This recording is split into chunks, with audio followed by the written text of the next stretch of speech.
የሞት ጥላ ባጠላባቸው አደገኛ ጎዳናዎች ላይ የብቸኝነት ጉዞውን ተያይዞታል።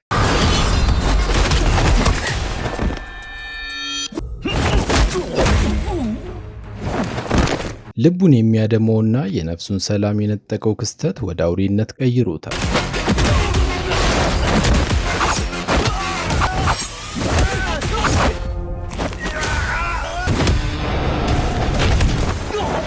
ብቸኛ ሴት ልጁ በክፉዎች መነጠቁ ከጦርነት ወደ ጦርነት፣ ከአንዱ ግብግብ ወደ ሌላው ፍልሚያ እየዘለለ ከተማዋን አመሳል። ይህ ሰው ተራ መንገደኛ ለመሆኑን የሚረዱት ጊዜው ካለፈ በኋላ ነው። እሱም ልጁን እስኪያገኝ ድረስ አደኑን አያውቁም። ሰላም፣ ዛሬም አቀርብላችሁ ፊውሪየስ አታክ የተባለውን ምርጥ አክሽን ፊልም ሲሆን ስራችን የሚመቻችሁ ላይክ እና ሰብስክራይብ ማድረግ አይረሳ እያልኩ ወደ ታሪኩ ልግባ። በሜይማር ግዛት የምትገኘው ላይካ ከተማ በአንድ ወቅት ለቱሪስቶች መስህብ የሆነች ቢሆንም አሁን ላይ ግን የበርካታ ወንጀለኞች መሸሸጊያና የገሃነም ደጃፍ ሆናለች። በከተማዋ የሕግ የበላይነት ተገፎ በጭካኔና በውጥረት ተተክቷል። ጠለፋና ሕገወጥ የሰው ዝውውር እንደ ሰደድ እሳት ተሰራጭቷል። ነዋሪዎቿም መንግስት ጣልቃ እንዲገባና ይህን የክፋት አውታር እንዲበጣጥሰው በሲቃ ይማጸናሉ። በዚህ ቀንም እነዚህ ሁለት ወጣት ልጃገረዶች ታስረው በስቃይ ሲሟቀቁ ይታያል። ያገታቸው ኪነር ይባላል። ይህ ሰው የአካባቢ ወንጀለኞች ቡድን መሪ ሲሆን በሕገ ወጥ የሰው ዝውውር፣ የሰውነት ክፍሎችን በመሸጥና በእጽ ንግድ የተጨማለቀ አውሬ ነው። ለማምለጥ የሞከሩትን እነዚህን ሁለት እህትማማቾች በሚያቃጥል ምድጃ ላይ እየለበለበ እየተዝናናባቸው ይገኛል። የሰው ልጅ ሕይወት ለሱ እንደ መጫወቻ ሲሆን በንጹሐኑ ስቃይ እየተሳለቀ ውጪ ላይ አንዲት መኪና በዝግታ ወደ ኪነር መኖሪያ ቤት ገባች። መኪናዋ ውስጥ በጨርቅ የተጠቀለለ አስክሬን ተጭኗል። ይህ ሰው ገና አሁን ስለሞተ የሰውነት ክፍሎቹን ለሽያጭ ለመዋል አስበዋል። ዶክተር ሳራ የተባለችውም ሴት አስክሬኑን ለመረከብ ተዘጋጅታለች። ነገር ግን ፕላስቲኩ ሲከፈትና ዶክተሯ ወደ አስክሬኑ ስትጠጋ ያ ተገንዞ የነበረው ሰው በድንገት አይኖቹን ገለጠ። እንደ መብረቅ ተፈናጥሮ በመነሳት ጠባቂዎቹን በአንድ አፍታ ረፈረፋቸው።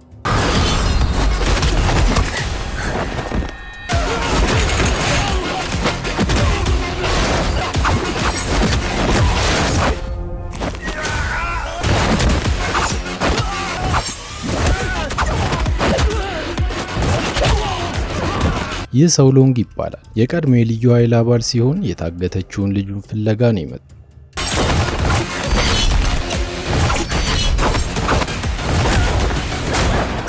ልብሱን በእርጋታ እየለበሰ የልጁን ፎቶግራፍ ለሳራ አሳያት። ሳራ በፍርሃት ተሞልታ እቺ ልጅ እዚህ አዲስ ናት፣ አለቃዬ ኪነር ጋር ነው ያለችው ስትል እውነቱን ተናገረች። ሎንግ ታዲያ ወዲያውን ወደ ጠቆመችው አቅጣጫ መንገድ ሊጀምር ሲል ከኋላው ልታጠቀው ሞከረች። በዚህ ሁኔታ ሐኪሟን ካስወገደ በኋላ የእስር ቤቱን ኮሪደር አልፎ ወደ ዋናው ክፍል አመራ። ኪነር ይህን ደፋር እንግዳ ሲመለከት በመገረም ማን ነው ሲል ጠየቀ። ሎንግ ወዲያውኑ የልጁን ፎቶ አሳየው። ኪነር ግን በንቀት ቆሻሻ በማለት ጠባቂዎቹ እንዲገሉት አዘዘ።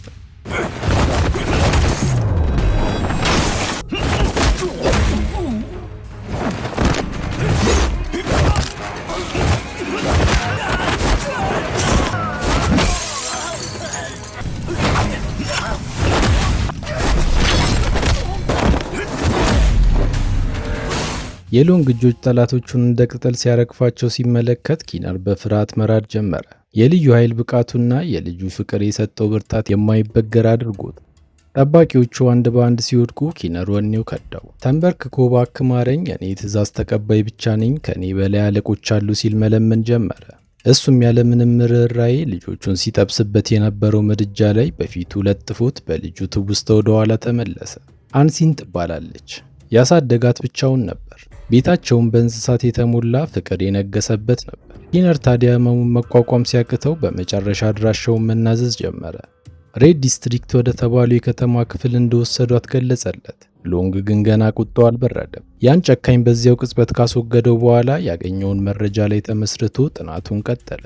ከውትድርና ዘመኑ ጀምሮ ያልተለየው ጓደኛው በላከለት ሚስጥራዊ መረጃ መሰረት የልጁን ሞባይል ስልክ ጠልፎ አድራሻውን ማግኘት ችሏል። ስልኩ የመጨረሻውን ሲግናል የላከው በሜይማር ደቡብ ግዛት ባለችው ከተማ ውስጥ ነው።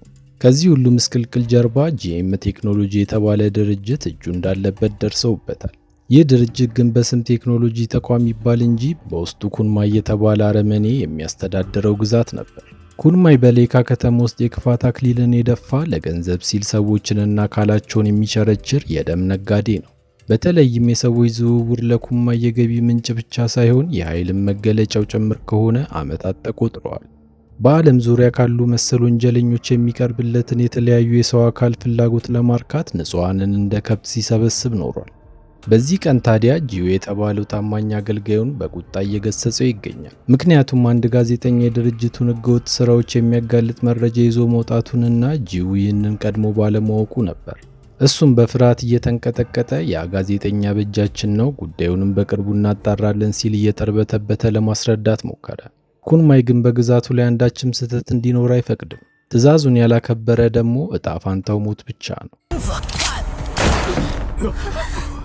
ሁሉም በፍርሃት ርደው ክፍሉ በጸጥታ ሲዋጥ፣ እሱም ከዚህ በኋላ እንዲህ ያለ ስህተት ቅጣቱ ሞት መሆኑን አስታውሶ መጠጡን አነሳ። በተመሳሳይ ሰዓት ሎንግ ፍለጋውን በመቀጠል ሬድ ዲስትሪክት ተብሎ ወደሚጠራው የከተማው ክፍል ዘለቀ። ይህን ቀጠና ሙሉ በሙሉ በኩንማይ ቁጥጥር ስር ያለ ሲሆን ዲኮ በተባለ ረዳቱ አማካኝነት ነው ከህብረተሰቡ ገንዘቡን የሚሰበስበው። ዲኮ በከተማ ውስጥ ያሉ ሴቶችን በመበዝበዝ የሚታወቅ ሲሆን በዚህ ቀንም በገንዘብ እጥረት ምክንያት ማስገባት የነበረባትን ያላስገባች ሴት ሲያሰቃይ እንመለከታለን።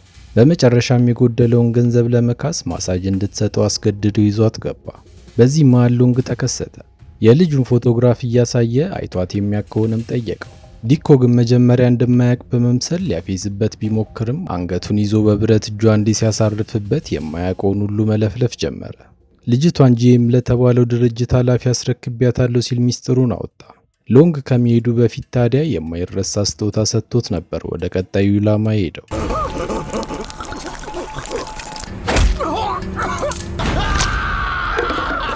ጂኤም ቴክኖሎጂ የኩንማይ ትልቁ የገቢ ምንጭና የዲጂታል ማጭበርበሪያ ማዕከል ነው። እዚህ ግቢ ውስጥ የታጎሩት ወጣቶች ያለምንም እረፍት ለ24 ሰዓት ሰዎችን በስልክ እንዲያጭበረብሩ ይገደዳሉ። ኬይ የተባለው ኃላፊ ከየሀገራት ተጠልፈው የመጡ አዳዲስ ሰራተኞችን ሲቀበል ይህ የወርቅ ማዕድን ነው ተጠቀሙበት እያለ ነው የሚያስገባቸው። ሰራተኞቹ በድምፅ ትወና፣ በጽሑፍና በተለያዩ የማታለያ ዘዴዎች በዓመት በቢሊዮን የሚቆጠር ዶላር እንዲሰበስቡ ይገደዳሉ። ኬይ በሰራተኞቹ ላይ የስነ ልቦና ጫና በመፍጠር ስኬታማ ለሆኑ ከፍተኛ የገንዘብ ሽልማት እየሰጠ ያባብላቸዋል። የተለየ ተሰጥኦ ያላቸውን ደግሞ በሁሉም ፊት እያደነቀና ትልቅ ደረጃ ላይ እንደሚደርሱ ተስፋ እየሰጠ ስራውን አጣጥፎታል። ሆኖም ግን በዚህ በባርነትና በጭካኔ በተገነባው ግንብ ስር የሎንግ ቁጣ ደጃፉ ላይ ደረሰ። ሎንግ ወደ ግቢው ለመግባትና ልጁን ከዚያ ገሃነም ለማውጣት ዝግጅቱን አጠናቋል። በዚህ መስሪያ ቤት ውስጥ ስኖ የተባለች ወጣት ትገኛለች። ብዙ ጊዜ በቀን ውስጥ አጭበርብራ መቀበል የሚጠበቅባትን የገንዘብ ልክ ስለምታልፍ በተደጋጋሚ ተሸላሚ ነበረች። ነገር ግን ወንድሟ ዱኦ እንደሷ እድለኛ አልነበረም። በዚህ ቀንም አልቀን ነው። እስኖ ጭንቀቱን ተረድታ እረፍት ወስዶ ትንሽ ምግብ እንኳን እንዲቀምስ ብትለምነውም እሱ ግን የተጣለበትን ኢላማ ማሳካት ባለመቻሉ ከተቀመጠበት ወንበር ንቅንቅ ማለት አልፈለገም። በዚህ እየተጨቃጨቁ ታዲያ ኬይ በስፍራው ደረሰ። ዱኦ በከፍተኛ ፍርሃት ተውጦ ይንቀጠቀጥ ጀመር። ኬይ በንቀት እያየው እያንዳንዱ ሰራተኛ ለዚህ ድርጅት የራሱን የሆነ አስተዋጽኦ ማበርከት አለበት ሲል አፈጠጠበት። ዱኦም እየተርበተበተ ይቅርታ ጠየቀ። የተጣለበትን ግብ በፍጥነት እንደሚያሳካ በተደጋጋሚ ቃል ገባ። ሆኖም ርኅራኄ ብሎ ያልፈጠረበት ኬይ ባገኘው ነገር ይደበድበው ጀመር። ከዚያም ጎትቶ ወደፊት ለፊት ካወጣው በኋላ በኤሌክትሪክ ዱላ ያነዝረው ጀመር። ዱኦም በከባድ ህመም ሲጮህ ኬይ ለሌሎቹ ሰራተኛ እንዲሰማ ድምፁን ከፍ አድርጎ ማንም ሰው እንደዚህ ሞኝ መሆን የለበትም በማለት ነቃ ካላሉ የሚጠብቃቸው ይህ እንደሆነ ግልጽ አደረገላቸው። በመጨረሻም ወደ ሌላ ስፍራ እንዲወስዱት ትዕዛዝ አስተላለፈ። ይህ ማለት ምን ማለት እንደሆነ ሁሉም ያውቃል። የሞት ፍርድ ነው። እስኖ ወንድሟን ከሞት ለመታደግ በእንባ ታጥባ ኪሳራውን እሷ እንደምትሸፍን በመግለጽ ተንበርክካ ተማጸነች። ኬይ ግን የፈለገው ሌላ ነበር። ከሚስቱ ርቆ እንደሚገኝና ፍላጎቱን ማሟላት እንዳለባት በመግለጽ አብራው እንድትተኛ ጠየቃት። ምስኪኗ ወጣትም ከማልቀስ ውጪ ምንም ማድረግ አልቻለችም።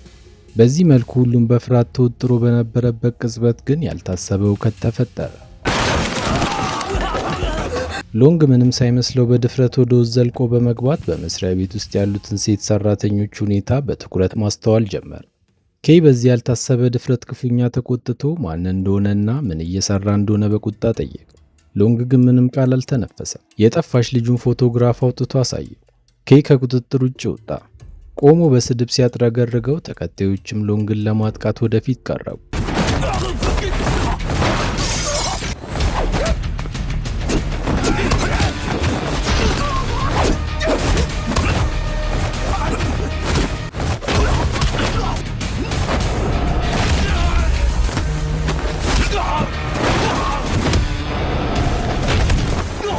ይህ ትልቅ ስህተት ነበር። በአጭር ጊዜ ውስጥ ከደመሰሳቸው በኋላ ኬይን ወደ እሱ እንዲቀርብ ነግሮት የድርሻውን ሰጠው።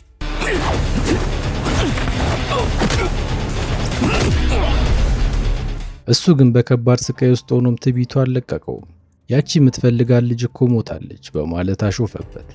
ይህን ሲሰማ ታዲያ ቁጣው ገንፍሎ ወጣ። ኬይ የሰውነቶቹ አጥንቶች ተሰባብረው መቆም እስኪያቅተው ድረስ ቢደበደብም አቅሙን አሰባስቦ ሽጉጥ ለመምዘዝ ሞከረ። ሆኖም እሱም አልተሳካም። በኬይ ግፍ የተማረሩት ሰራተኞች በሙሉ በዚህ መልኩ ሲደበደብ ሲያዩ በደስታ ይጮሁ ጀመር። ከኋላው ከበውት በህመሙ እየረኩ በነበረበት ሰዓት ሎንግ ስለ ልጇ አንሲን ያለፈ ትዝታ ያስታውስ ነበር። ብልህ የነበረችውና ጋዜጠኛ በመሆኑ እውነቱን ለዓለም ለማሳወቅ ትመኝ የነበረችው የመጀመሪያ ሴት ልጁ አይኑ ላይ ተደቀነች። በዚያው ቅጽበት አንዲት ሴት ድምጿን ከፍ አድርጋ ትናንትና አንድ ሰው አንሲንን ይዟት በአቅራቢያው ወደሚገኝ ሮዝ ወደ ተባለ ናይት ክለብ ወስዷታል ስትል ወሳኝ መረጃ ሰጠችው። ሎንግም ይህንን እንደሰማ በፍጥነት ወደ ተባለው ስፍራ ገሰገሰ። ኬይ አጋጣሚውን ተጠቅሞ ታዲያ ወድቆ የነበረውን ሽጉጥ ለማንሳት ሞከረ። በዚህ ሰዓት ወንድሟን የተነጠቀችው ስኖ ቀድማ መሳሪያዋን በእጇ አስገባች። የወንድሟንም ደም ለመበቀል አንዴም ሳታመነታ ቃታውን ሳበች። ሎንግ በደቂቃዎች ውስጥ ነበር ወደ ተባለው ናይት ክለብ ሄደው። ስፍራው ታጥቀው በተጠንቀቅ በቆሙ በርካታ ታጣቂዎች መከበቡን አስተዋለ። እሱም በብልሃት በመንቀሳቀስ ወደ አንዲት መኪና ቀረበ። አላርሟን በማስጮህ ጠባቂዎቹን ካዘናጋ በኋላ በስውር ወደ ክለብ ውስጥ ገባ። ውስጡ የተለያዩ ሴቶች አደንዛዥ እጽ እየወሰዱ ራሳቸውን እስኪስቱ ድረስ ሲያብዱ ሲደንሱ ይታያል። የዚህ ክለብ ዋና አስተዳዳሪ ማዳም ሊሊ ትባላለች። ከበታቾቹ አንዱ በክብር እንግዶች ማረፊያ ክፍል ውስጥ ችግር መፍጠሩን ባረዳት ጊዜ በፍጥነት ወደ ስፍራው አቀነች። በሰዓቱ እዚህ ክፍል ውስጥ ሁለት ከስተመሮች ሶስት ምስኪን ሴቶችን እያሰቃዩ ነበር። ምክንያቱም አንዳቸውም የእሱን ልዩ ፍላጎት ማርካት አልቻሉም ነበር። ማዳም ሊሊ ክፍል ውስጥ ስትገባ እነዚህ ግለሰቦች በአካባቢው እንደ ንጉሥ የሚታዩት ሱዊና ፌንግ መሆናቸውን አወቀች። የአካባቢው አደገኛ ማፊያ ቡድን መሪዎች ናቸው። በቀረቡላቸው ሴቶች ደስተኛ ለመሆናቸውን ከነገሯት በኋላ ትዕቢቷ አናቱ ላይ የወጣው ፌንግ አንቺ እኮ ይህንን ስራ ለመምራት ብቃት የሌለሽ ነሽ፣ ምናልባት አንቺው ራስሽ ገብተሽ ልታዝናኝን ትቺ ይሆናል በማለት ዘለፋት። ንግግሩ በጣም አስቆጣት። መልስ ምቷም ያልተጠበቀ ነው። በዚህ መልኩ ራሷን ካስከበረች በኋላ በቤቷ ማንም ሙከት መፍጠር እንደማይችል ጥብቅ ማስጠንቀቂያ ሰጠች። ከመውጣቷ በፊት ግን ወደ እሱ ይዞር ብላ እነዚህን ሴቶች በሌሎች ምርጥ ሴቶች እቀይርልሃለሁ ስትል አረጋጋችሁ። እሱም መልስ አልመለሰላትም። ማዳም ሊሊ ከክፍሉ እንደወጣች ሴቶቹን በሙሉ አሰባስባ አዲስ መመሪያ መስጠት ጀመረች። ዋነኛ ዓላማቸው ደንበኞችን ማስደሰትና ከፍተኛ ገንዘብ እንዲያወጡ ማድረግ መሆኑን፣ ለዚህም ደግሞ ዘውትር የውሸት ፈገግታቸውን ማሳየት እንዳለባቸው አስጠነቀቀች። ሆኖም ሴቶቹ በከፍተኛ ፍርሃትና ድካም ላይ ስለነበሩ መንፈሳቸው መሰበሩን አስተዋለች። ይህንንም እንደተረዳች ኃይል ሰጪ የተባለውን አደገኛ አደንዛዥ ዕፅ ልትወጋቸው ወሰነች። የዚህ ኢላማዋ መጀመሪያ ሰለባ ያደረገችው ደግሞ ፒንግ ፒንግ የተባለች ወጣት ነበር። ልትወጋት እየተዘጋጀች እያለ ግን ሌላ ደፋር ሰራተኛ ጣልቃ ገባች። ፒንግ ፒንግ ገና ሕፃን ነች። የዚህ መድኃኒት የጎንዮሽ ጉዳት እጅግ አደገኛ ስለሆነ እባክሽ አታድርጊው ስትል ለመነቻት። ርኅራኄ የጎደላት ማዳም ሊሊ ግን የልጅቷን ልመና ወደ ጎን በመተው መጮህ ጀመረች። የእናንተ ሥራ መታዘዝ ብቻ ነው፣ ትዕዛዜን መጣስ ያስገድላል በማለት ዛተችባት። ወዲያውም ሁለት ግዙፍ ጠባቂዎቿን ጠርታ ለጓደኛዋ ጠበቃ የቆመችዋን ሴት እንዲቀጧት አዘዘች። ለሌሎቹም ይህ ድርጊት ዳግም እንዳይፈጠር የተባሉትን መታዘዝ እንዳለባቸው አስጠነቀቀች። ከዚያም ወደ ፒንግ ፒንግ ተመልሳ መርፌውን ልትወጋ ስትሰናዳ ሎንግ ከየት መጣ ሳይባል ከተፋለ። ምንም ቃል ሳያወጣ የጠፋች ልጁን ፎቶ ከኪሱ አውጥቶ አሳያት። ማዳም ሊሊ ፎቶውን ስትመለከት ልጅቷን በሚገባ አስታውሳታለች። ይቺ ልጅ ግትርና እምቢተኛ ስለነበረች ላሰለጥናት አልቻልኩም፣ አሁን በዚህ የለችም ስትል በንቀት መለሰች። ሴቶችንም ወደ ክፍላቸው ከላከቻቸው በኋላ ጠባቂዎቿን ለቀቀችበት። እነሱ ሲያቀታቸውም ያለምንም ማመንታት ከሎንግ ጋር የሞት ሽረት ትግል ገጠመች።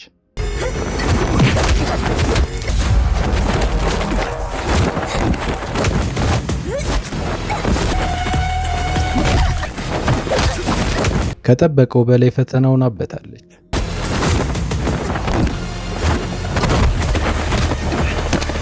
እላዩ ላይ እየተጠመጠመች ስታንቀው ስትጠመዝዘው ብትቆይም ልታገኘው ባለመቻሉ በእልህ ተገፋፍታ አነቃቂውን ዕፅ ራሷን ወግታ ለፍልሚያ ተዘጋጀ።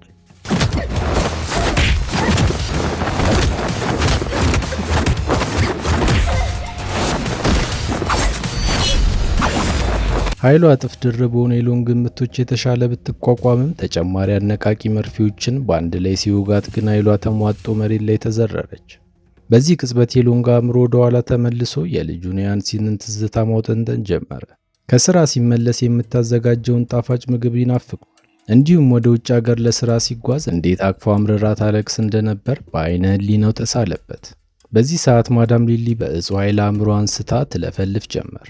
በመጨረሻም ትልቁ ሚስጥር አውጥታ ልጇ አንሲን የደም ሰረገላ ወደ ተባለው ስውር ስፍራ ትወስዳለች በማለት አድራሻዋን ጠቆመች።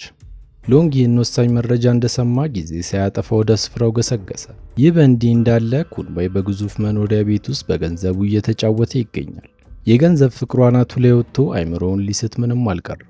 በዚህ ሰዓት ምንም የማታውቀው የቤቱ ሰራተኛ በስህተት መጠጡን እንደ ነፍሱ የሚወደው ገንዘብ ክምር ላይ አፈሰሰች። ይህ ድርጊቷ ምን እንደሚያመጣባት ስለምታውቅ በቆመችበት በፍርሃት መንቀጥቀጥ ጀመረች። ደጋግማም ይቅርታ ጠየቀችው። እሱም ምንም የተናደደ አይመስልም። መሄድ እንደምትችል ነግሯት ፊቷን እንዳዞረች ግን ገደላት። ብዙም ሳይቆይ ሌሎች አገልጋዮች በታላቅ ድንጋጤ ተውጠው መረጃ ሊያደርሱ ተከሰቱ።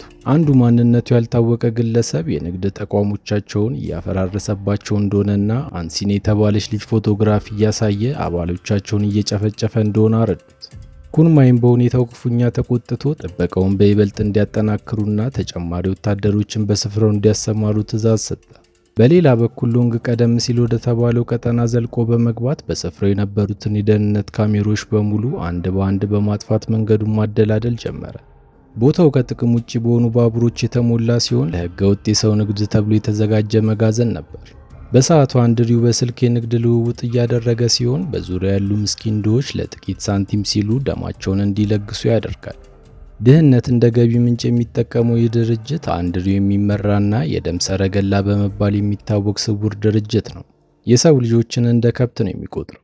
አንድሪው በስፍራው የተገኙትን ተስፋ የቆረጡ ሰዎች እየዞረ እንደ ደማቸው አይነት ክፍያ ይፈጸምላቸዋል፣ በአስካልም ኩላሊታችሁን ብትሸጡ የተሻለ ገንዘብ ታገኛላችሁ በማለት የሞት ግብዣውን እያቀረበላቸው ነው። በዚያን ዕለት የሰበሰቡትን የደም መጠን ሲመዝንም በውጤቱ እጅግ ተደስቶ ነበር። ይሁን እንጂ ኢላማው ቢሳካም አንዳንዶች ደማቸው ከአቅማቸው በላይ በመስጠታቸው ሕይወታቸው አልፎ ነበር። በዚህ መሃል አንድ በበሽታ የተጠቃ ሰው ደሙን ሊሸጥ ሲሞክር ተገኝቶ አንድሪው በጣም ተናደደ። ይህንን ሰው ወደ ሌላ ክፍል እንዲወስዱትና ልብሱን እንዲያወልቅ ካዘዙት በኋላ ሰውየው ምህረት እንዲደረግለት ቢለምንም አንድሪው ግን ያለምንም ርኅራኄ ያስወገደው። በዚያው ቅጽበት የዋናው መስሪያ ቤት ስልክ ጮኸ። ደዋይ ዋና መሪያቸው ኩንማይ ሲሆን አንድ አደገኛ ሰው ወደሱ እየመጣ መሆኑንና ጥንቃቄ እንዲያደርግ አስጠነቀቀው። አንድሪው ግን በከፍተኛ የራስ መተማመን ሰውየውን በቀላሉ እንደሚያጠፋው በመግለጽ ነበር የፎከረው። ነገር ግን ሎንግ ቀድሞውኑ ቦታው ላይ ደርሷል። መብራቶቹ በጠቅላላ ጠፉ።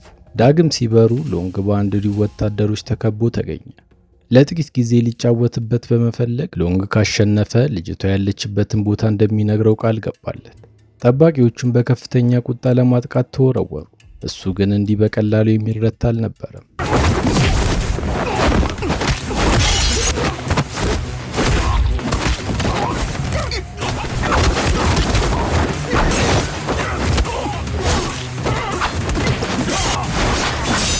በመጨረሻም ጠባቂዎቹን ሁሉ ካስወገደ በኋላ አንድሪው ልጁን አንሲንን እንደሚያውቃት ገለጸለት። ቀደም ሲል ደሟን እንደቀዳው በማስረዳት ነገር ግን ቀጭም ደም እንዳላት ነገረው። ልጅቷ በጣም የከሳች ስለነበረች ብዙ ደም አልወጣትም በማለት አሾፈበት። ይህ ትልቅ ስህተት ነበር። ሎንግ በደም ፍላት ተወረወረበት።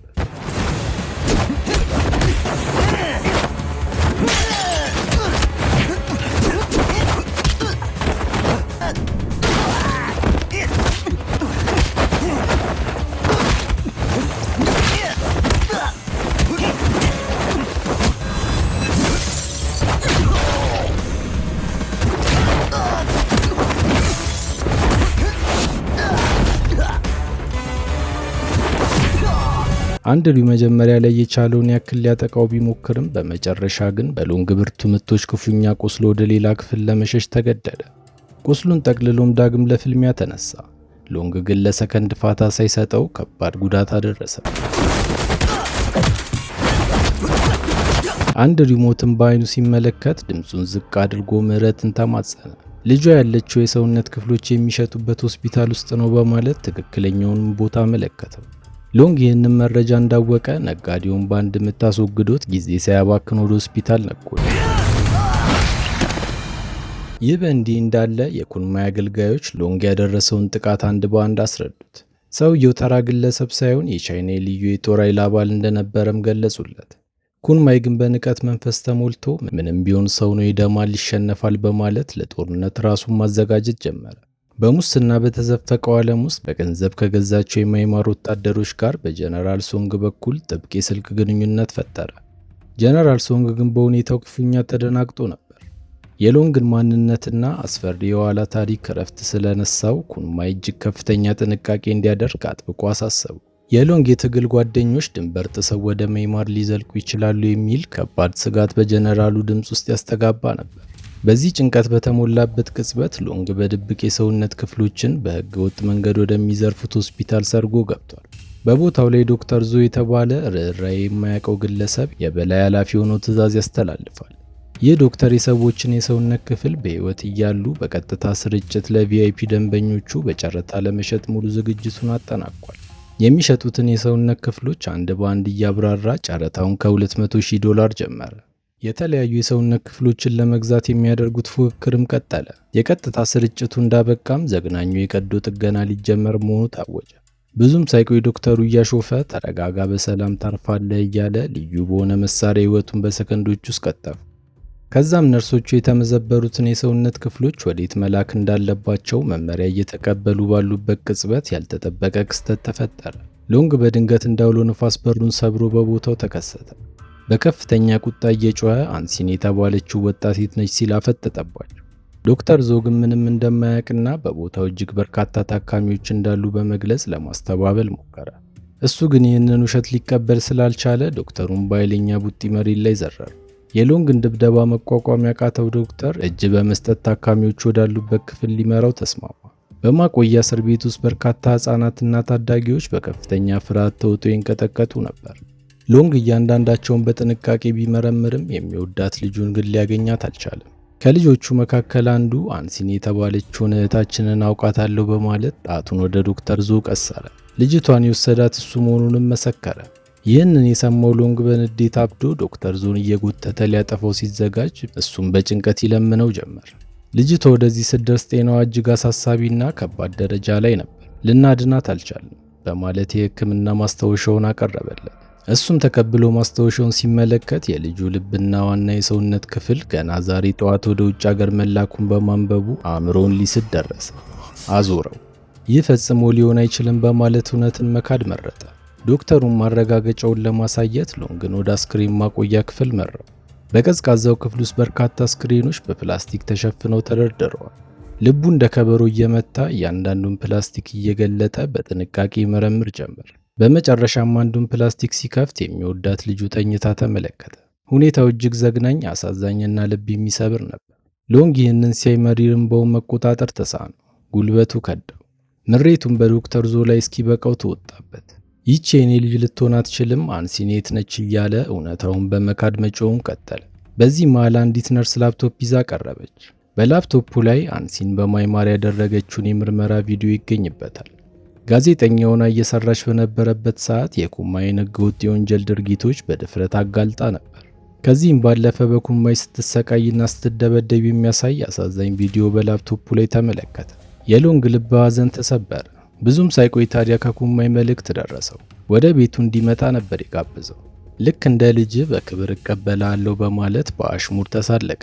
መልእክቱን ለሎንግ ካስተላለፈ በኋላ ለወታደሮቹ ጥብቅ ትዕዛዝ አስተላለፈ።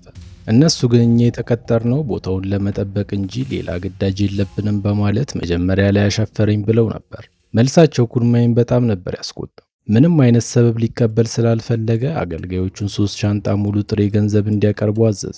ከዛም ይህንን ሰው እንድገለው ከረዳችሁኝ ይህን ሁሉ ገንዘብ እኩል አካፍላቸዋለሁ በማለት አጓጓቸው። ወታደሮቹን በገንዘብ ተታለው ግዳጁን ለመፈጸም ተስማሙ። በተመሳሳይ ሰዓት ሎንግ የልጁን አስክሬን በትካዜና በጥልቅ ሐዘን እየተመለከተ ነበር። ሞቷን መቀበል አልቻለም። ያን ያህል የተመኘችው የጓጓችለትና በኩራት የጀመረችው ሥራ በመጨረሻ ለሞቷ ሰበብ ይሆናል ብሎ በጭራሽ አስቦ አያውቅም። አሁን ግን ለሁሉም ረፍዷል። ውስጡ የቀረው በቀል ብቻ ነበር። በሚንቀለቀል ቁጣ ተሞልቶ በላይካ ከተማ በሚገኝ አንድ ሰፊ የገበያ ማዕከል ውስጥ የመጨረሻውን ፍልሚያ ለማድረግ ወሰነ። ብዙም ሳይቆይ በገንዘብ የተገዙት የብሔራዊ ጦር ወታደሮች እሱን ለማደን ተዘጋጅተው ደረሱ። ሎንግን ባዩት ቅጽበት ከተሽከርካሪያቸው እየዘለሉ በመውረድ ከበባውን አጠናከሩት። የጥይት ሩምታው ከየአቅጣጫው እንደ ዝናብ መዝነብ ሲጀምር ነዋሪው በድንጋጤ ተተራመሰ። ሎንግ ግን ወደ ኋላ አላለም። ማጥቃት የተሻለ መከላከያ መሆኑን ስለሚያውቅ ያልጠበቁትን ያጸፋ ምላሽ መስጠት ቀጠለ።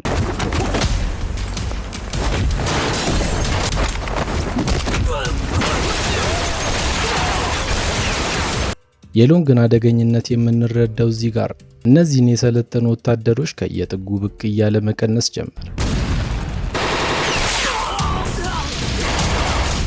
የጋዝ ሲሊንደሮችን እየወረወረ ግማሹን አጠፋ። መሬት ላይ ሲጠብቁት ግድግዳ ላይ፣ አየር ላይ ሲጠብቁት ከየስርቻው ብቅ እያለ ተጫወተባቸው።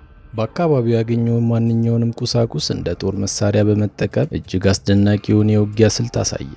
የሽምቅ ውጊያ ለሱ ልክ እንደ ዕለት ተዕለት ጉርሱ የተካነበት ስለነበር ከፍተኛ ውድመት አድርሶባቸው የወታደሮቹን ተሽከርካሪ ተቆጣጠረ።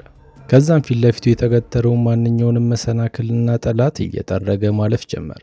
በዚህም ወታደሮቹ ያሰቡት የጥፋት ተልዕኮ ሙሉ በሙሉ ከሸፈ።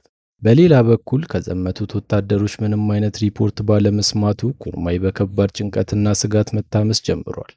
የከፋው ነገር ቢመጣ ብሎ በመስጋት አገልጋዮቹ ለየትኛውም አይነት አስከፊ ሁኔታ ዝግጁ እንዲሆኑ ጥብቅ ትዕዛዝ ሰጠ።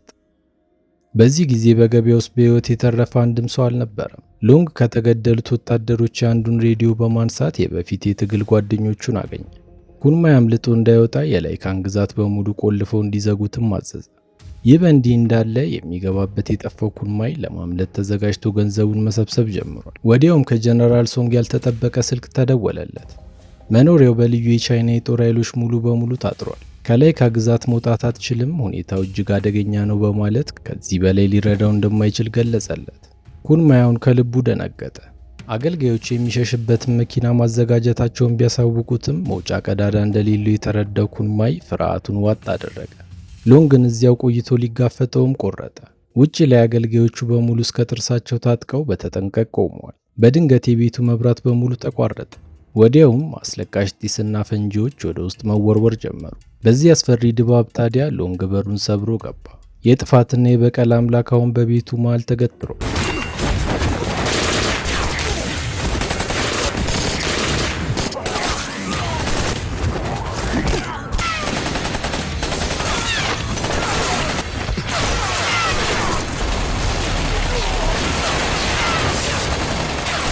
ኩርማይ በከፍተኛ ድንጋጤ ውስጥ ሆኖ በጭፍን ተኩስ ከፈተ።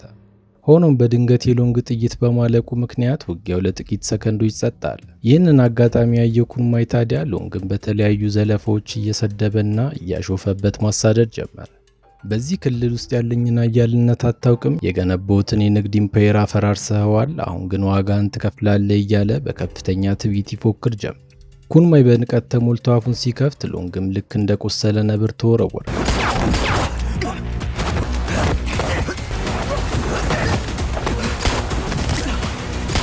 ኩርማይ በንቀት የሚታይ ባለጋራ አልነበረም። በውጊያ ጥበብ እጅግ የተካነና ብርቱ መሆኑን በተግባር አሳየ።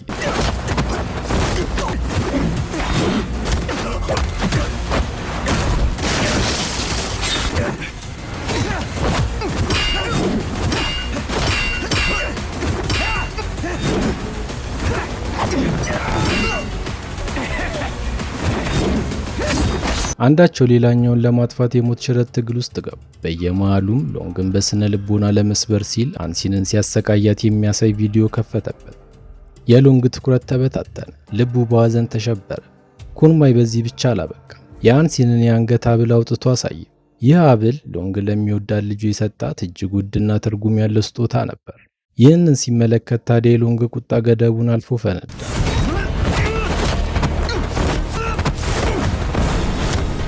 ይህንን እብድ አሁኑኑ ካልገደለው ሰላም እንደማያገኝ አወቀ።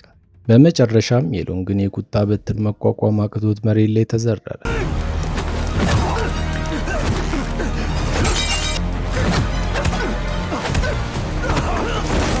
ዳግመኛ መቆም እስከማይችል ድረስም ደቀቀ። ሆኖም ግን ኩንማይ በመጨረሻው ትንፋሹ እንኳን አንሲንን እንዴት ሲያሰቃያት እንደነበረና መጫወቻው እንደነበረች እየነገረ ማሾፉን ቀጠለ። እሱም መላሱን መቋቋም ሲያቅተው በሙሉ ኃይሉ የሰነዘረው የመጨረሻ ቡጢ የኩንማይን ሕይወት ለአንዴና ለመጨረሻ ጊዜ ቋጨው።